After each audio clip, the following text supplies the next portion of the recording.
Hello दोस्तों, मैं देवेंद्र कुमार आपका महावीर एजुकेशनल पार्क चैनल पर स्वागत करता हूं। आज का हमारा सीटेट का टॉपिक है भाषा अधिगम। भाषा अधिगम का तात्पर्य होता है भाषा सीखना। किसी भी प्रकार के अधिगम की प्रक्रिया जीवन भर चलती है। इसमें औपचारिक साधनों का प्रयोग किया जाता है। भाषा अधिगम में व्याकरण के नियमों का प्रयोग किया जाता है। दोस्तों, भाषा अधिगम जो है औपचारिक साधनों के द्वारा सीखी जाती है, जबकि भाषा अर्जन क्या थी? भाषा अर्जन अनौपचारिक सीखी जाती थी, अनौपचारिक रूप से जो है ग्रहण की जाती थी भाषा अर्जन। और भाषा अधिगम में व्याकरण के नियमों को प्रयोग किया जाता है, जबकि भाषा अर्जन में व्याकरण के नियमों का प्रयोग नहीं किया जाता है। भाषा अर्जन उद्देश्य पूर्ण व्यवहार में जो परिवर्तन होता है भाषा अधिगम कहलाता है। इसमें उद्देश्य होते हैं, भाषा अधिगम औपचारिक रूप से होती है। तो ध्यान रखना, इससे पहले मैंने टॉपिक कराया था भाषा अर्जन का। भाषा अर्जन में उद्देश्य नहीं होते हैं। भाषा अर्जन कैसी प्रक्रिया है? ये उद्देश्य रहित प्रक्रिया है, जबकि भाषा अधिगम में उद्देश्य होते हैं। ठीक है दोस्तों, भाषा अधिगम में उद्देश्य होते हैं और भाषा अधिगम औपचारिक रूप से सीखी जाती है या औपचारिक रूप से होता है। भाषा अधिगम औपचारिक रूप से होता है।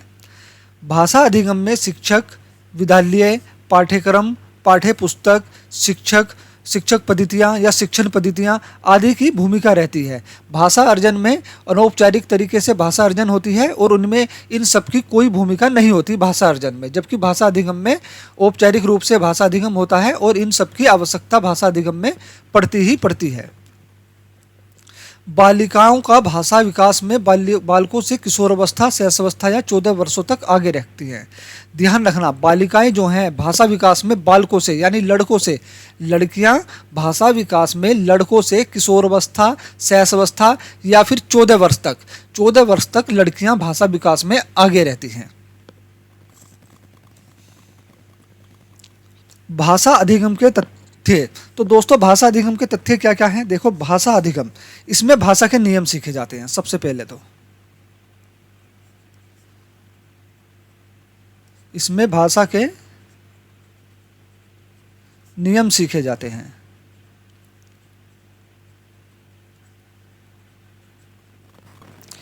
ठीक है दोस्तों, भाषा अधिगम में नियम सीखे जाते हैं, भाषा के नियम सीखे जाते हैं।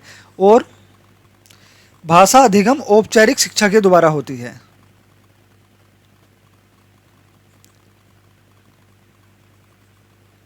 भाषा अधिगम औपचारिक शिक्षा के द्वारा सीखी जाती है।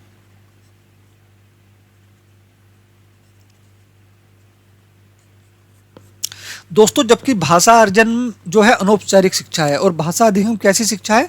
भाषा अधिगम औपचारिक शिक्षा है। यहाँ पर जो है भाषा अधिगम के लिए जो है शिक्षक का, शिक्षण पद्धतियों का, कक्षा का, विद्यालय का, व्याकरण के नियमों का, इन सब का प्रयोग किया जाता है। जबकि भाषा अर्जन में इनमें से किसी भी चीज़ का प्रयोग नहीं किया जाता। वो स्वतः ही होती है और मुक्त वातावरण में होती है।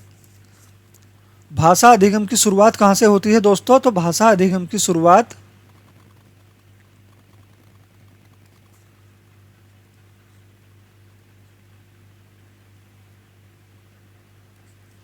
विद्यालय से होती है।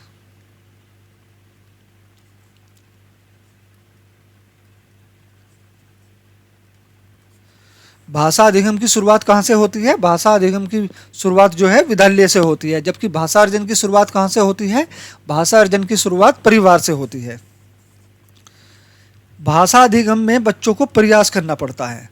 भाषा अधिगम में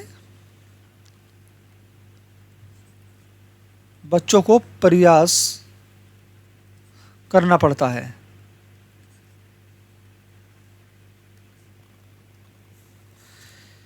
भाषा अधिगम में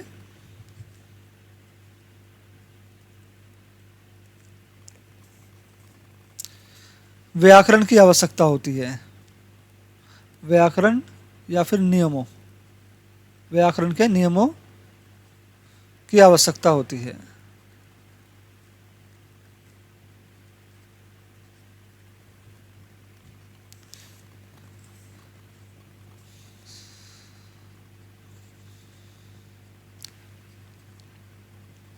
भाषा अधिगम में शिक्षक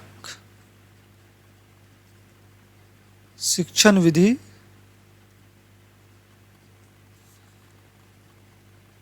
पाठ्यक्रम पाठ्य पुस्तक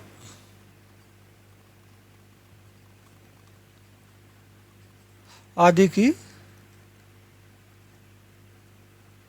आवश्यकता होती है। तो दोस्तों, भाषा अधिगम जो है, इसमें भाषा के नियम सीखे जाते हैं। भाषा अधिगम औपचारिक शिक्षा के द्वारा सीखी जाती है, जबकि भाषा अर्जन अनौपचारिक तरीके से होती है। भाषा अधिगम की शुरुआत विद्यालय से होती है, भाषा अर्जन की शुरुआत परिवार से होती है। भाषा अधिगम में बच्चों को प्रयास करना पड़ता है, जबकि भाषा अर्जन में बच्चों को प्रयास नहीं करना पड़ता।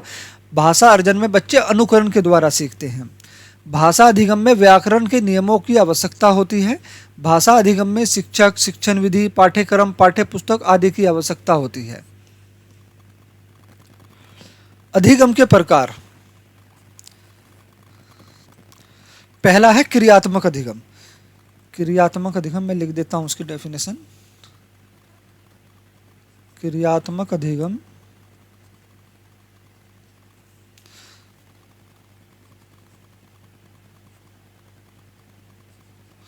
सीखने के लिए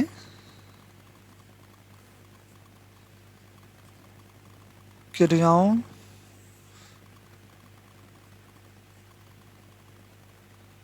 के स्वरूप और क्रियाओं की गति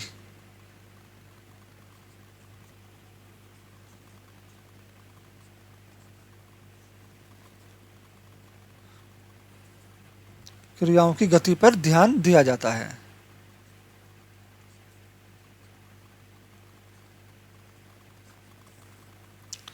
शाब्दिक या वाचिक अधिगम,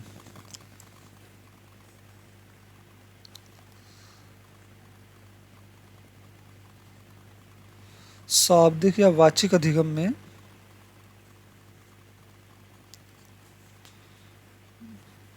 या सीखने में संकेतों, चित्रों, शब्दों व अंकों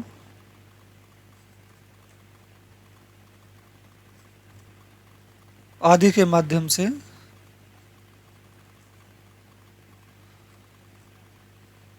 सीखा जाता है।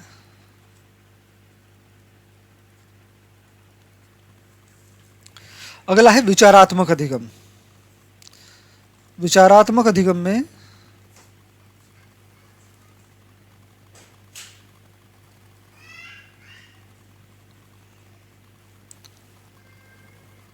व्यक्ति समाज में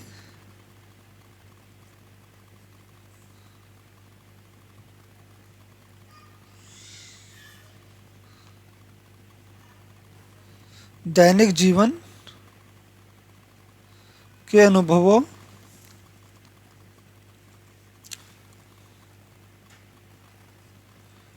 को देखकर या फिर कह सकते हैं सुनकर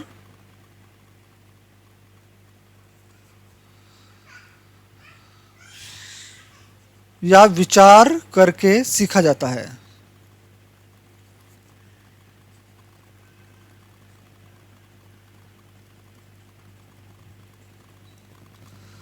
तो दोस्तों, अधिगम के प्रकार हैं क्रियात्मक अधिगम। इसमें क्रियात्मक अधिगम में सीखने के लिए क्रियाओं के स्वरूपों और क्रियाओं की गति पर ध्यान दिया जाता है।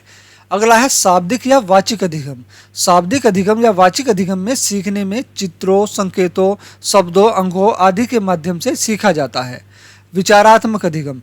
विचारात्मक अधिगम में व्यक्ति समाज में दैनिक जीवन के अनुभवों को देखकर, सुनकर या विचार कर कर सीखता है। अब भाषा अधिगम क्या है? देखो, भाषा अधिगम एक पद्धति है। पद्धति का मतलब होता है भाषा अधिगम, या ये कह सकते हैं यह है व्यवस्थित रूपरेखा देती है। तो भाषा अधिगम क्या है? ये एक व्यवस्थित रूपरेखा है। भाषा अधिगम एक पद्धति है, यानी यह एक व्यवस्थित रूपरेखा देती है। भाषा अधिगम यह प्रशिक्षण युक्त है, जबकि भाषा अर्जन में कोई प्रशिक्षण नहीं दिया जाता था। भाषा अर्जन स्वतः यूं ही अपने मुक्त वातावरण में अनौपचारिक तरीके से ग्रहण की जाती थी, जबकि भाषा अधिगम में प्रशिक्षण दिया जाता है। ये प्रशिक्षण कहाँ होते हैं? कक्षा में,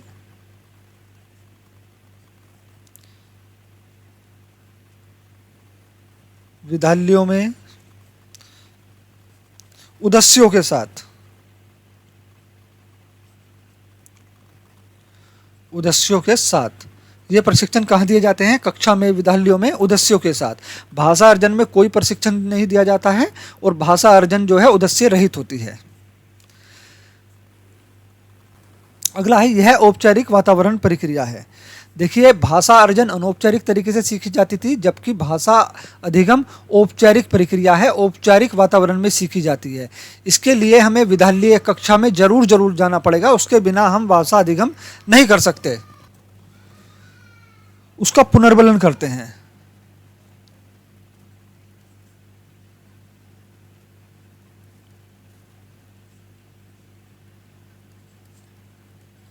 पुनर्बलन होता क्या है दोस्तों? पुनर्बलन होता है उत्साह बढ़ाना, किसी बच्चे का उत्साह बढ़ाना, उसमें उसके आत्मविश्वास में वृद्धि करना। जब कोई भी बच्चा कोई भी वांछित काम करे या वांछित स्तर पर पहुंच जाए, जैसे बच्चा माँ पा ना कुछ भी कह रहा है, तो हम उसका ताली बजाकर उसका जो है स्वागत कर रहे हैं पुनर्बलन पर। तो बच्चे को लगता है कि हाँ, ये बहुत अच्छा काम है, तो अगली बार क्या करता है बच्चा उस चीज को उससे भी बेहतर तरीके से करने की कोशिश करता है। उसे कहते हैं पुनर्बलन।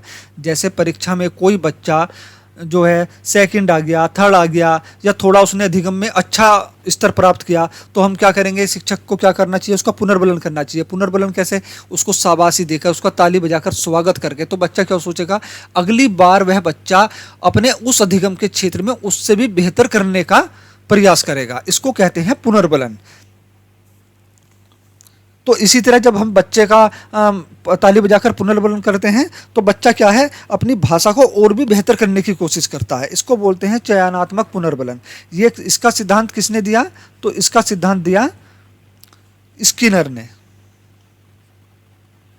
स्किनर ने चयनात्मक पुनर्बलन का सिद्धांत दिया, और स्किनर ने अपना प्रयोग किस पर किया? तो स्किनर ने अपना प्रयोग किया था चूहों पर।